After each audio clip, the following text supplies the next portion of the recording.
than the win of the NIT. Right. And UAlbany just sucks. They just sucked the last half of the year. They lost a lot of games that they shouldn't have, especially Stony Brook at home in the America East tournament. But what was such a promising season, them almost beating Louisville, hanging really close with Memphis. They played really well at the beginning of the season, and they played equally as bad at the second half of the season. And now to make things worse, UAlbany's two best players are leaving. Joe Cremo and David Nichols will be pursuing other opportunities. It sucks. Yeah. It sucks. Hopefully they can get some new pieces to replace them, but it's going to be tough. I see many years of less than mediocrity coming for UAlbany. Probably. Yep. Not going to deny that. And for the first time in 7 years, the UAlbany women didn't make the tournament either. That's true. I didn't think about that. That is definitely true. We've had a lot of success, more success on the women's side. A lot more. Oh, man. It's going to be a tough time to be a UAlbany fan. Well, unless you like lacrosse. Exactly. Which is my next point. Number one. Nah. Screw every other team. Albany's the best. Stony Brook thought they were going to, play UAlbany well because they were, missing their top three players. Albany was. Yeah, how'd that work out for them? Yeah, 13-7. Yes. Yeah. What's a sea wolf? But guys, nobody knows. UAlbany is just so friggin' good. It's not funny. It's not funny how good UAlbany is. There's a legitimate chance that UAlbany's the national champion this year. I certainly agree. There was a legitimate chance last year.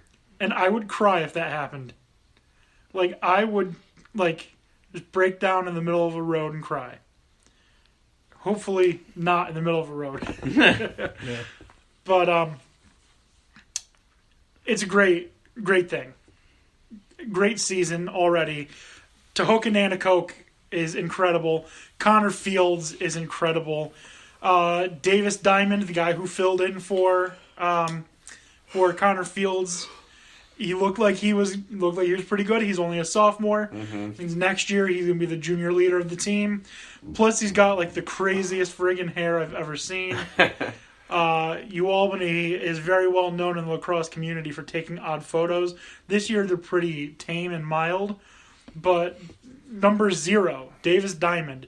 Do yourself a favor, look up UAlbany lacrosse roster and look at the first dude, Davis Diamond.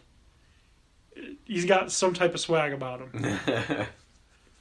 Yeah, I haven't seen that. I'll have to check that out. But yeah, proud to be a Great Dane. They're absolutely killing it, and I'm looking forward to them taking home the trophy. Oh, absolutely. Me too. Me too, my friend. Just want to touch on a couple of other things. Baseball started. Yep. I mean, Hooray. I've seen very little baseball so far. I see that the A's won 2 games. The Cardinals suck. Yeah. Yeah. Against the Mets of all teams. The Mets, yeah. Moving on from baseball. Yankees are slow start. Yankees? They've got 1 loss. Let's see. Yeah, they lost to the Blue Jays. I thought I could have sworn they lost a couple times to them, though. Let's see. I don't think so. Anyways, we're going... Yeah, move on. Yeah, you look that up. We're going to move on. NBA is almost done. Playoffs, baby. Now, Loving the playoffs. The big debate, who should be the MVP of the NBA? It's got to be Harden. It's got to be Harden? Gotta be. I wouldn't mind seeing Harden. All I'm hearing are Harden, LeBron. You're forgetting about someone, though. Lonzo Ball. Oh, God. Oh, yeah, right. Mm-hmm. If not Lonzo Ball, I think Anthony Davis and Giannis Antetokounmpo deserve legitimate looks at MVP. That's true, but it's It's gonna go to Harden.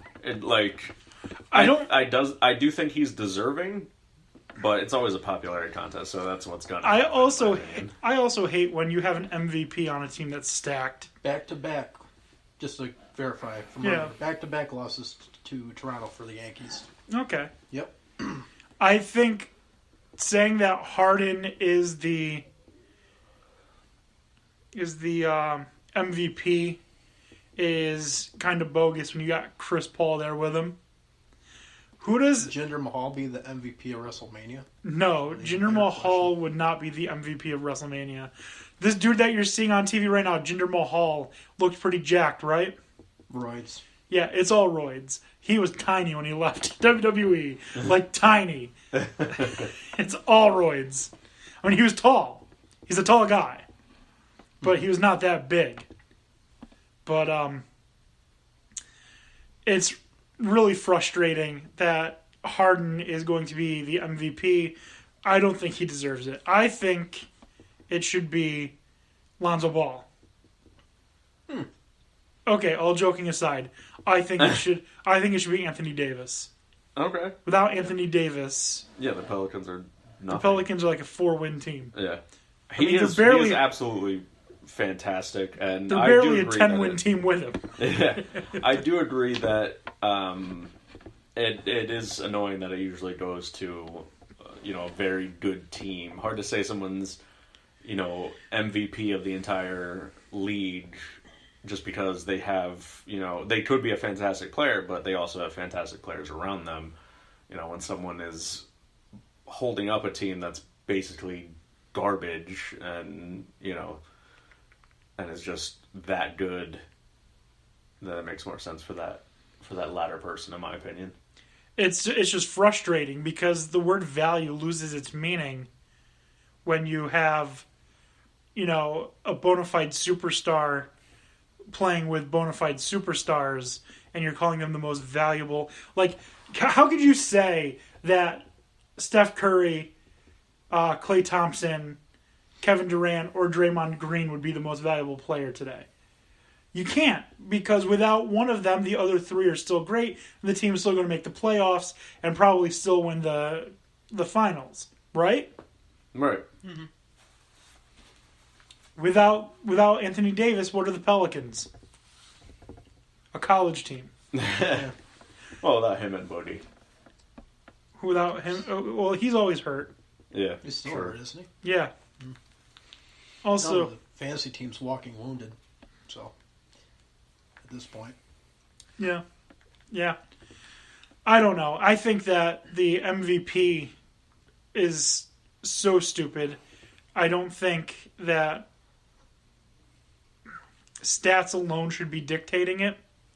Again, because James Harden, he's got the stats. He is the guy, but the Rockets would still be very good without him. Right.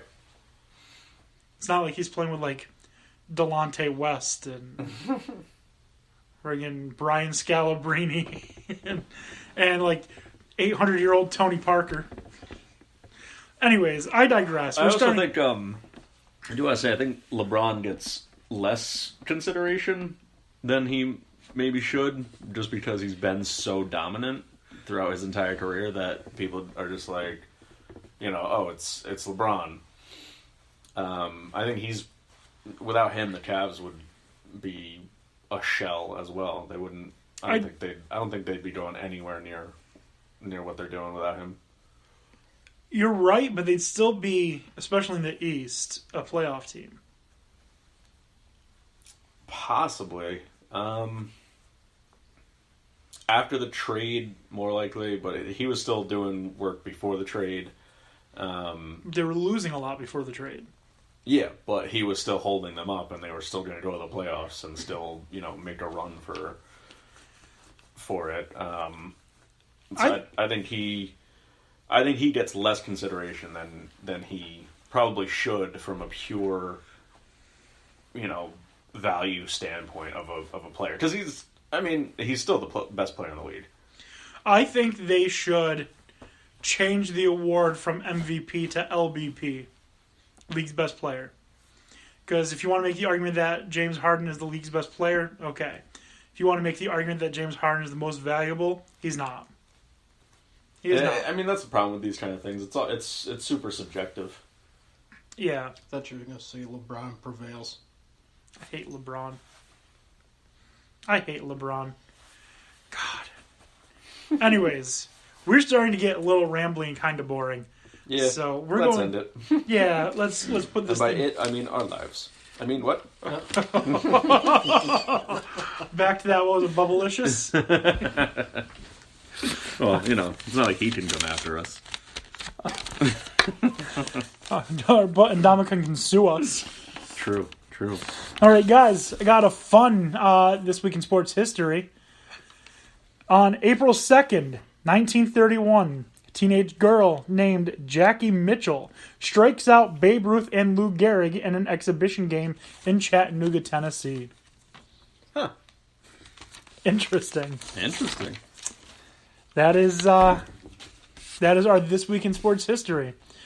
So, make sure you follow us on Twitter, at Dan D'Antoni, on Facebook, Dan D'Antoni Sports.